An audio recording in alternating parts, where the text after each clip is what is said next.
Apa jod ni ke? Oh.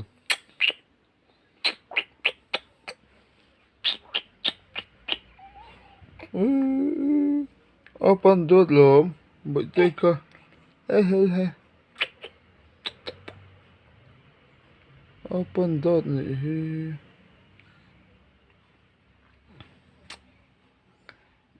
Apa ni? Tekan. Ya nak kan ai mudu lah. Baik teka. Alo rum mà. Chuan baik teka. Anung teka. Alo than hua. Asam teka alo hu bok sha. Asam teka alo hu bok sha.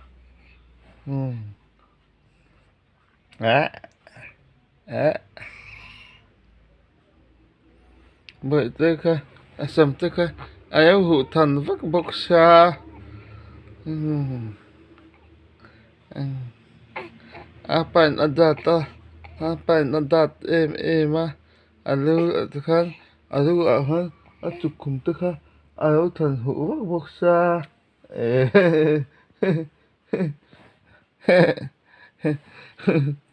Apa kan alo than hu bok sha. Baik teka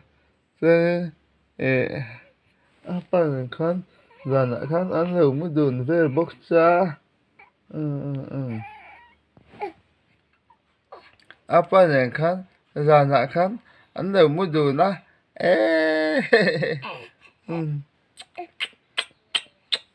Apa kan baik teka alo dia apa kan baik teka alo dia chuan alo ti bok sha.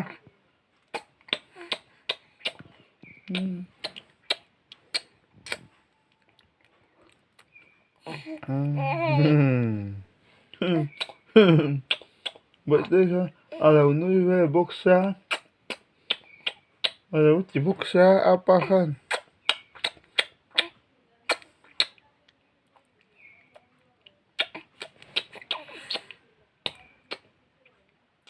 baik teka apa kan alo ti bok sha.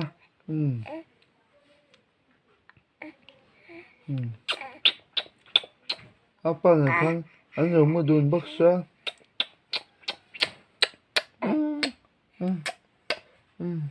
Alo lum nam bok sha.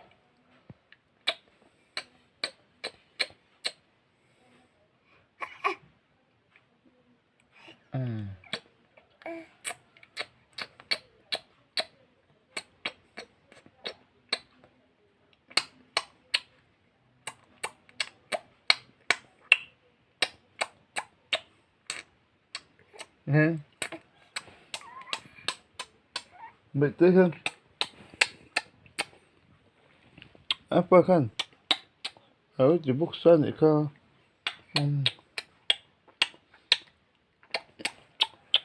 Alo ti bok sha.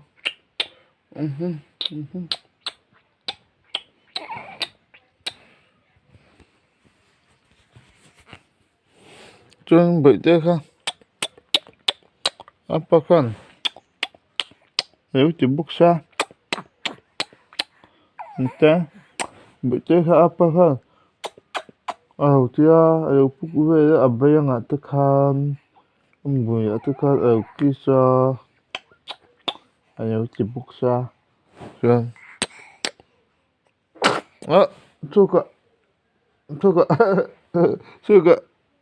suka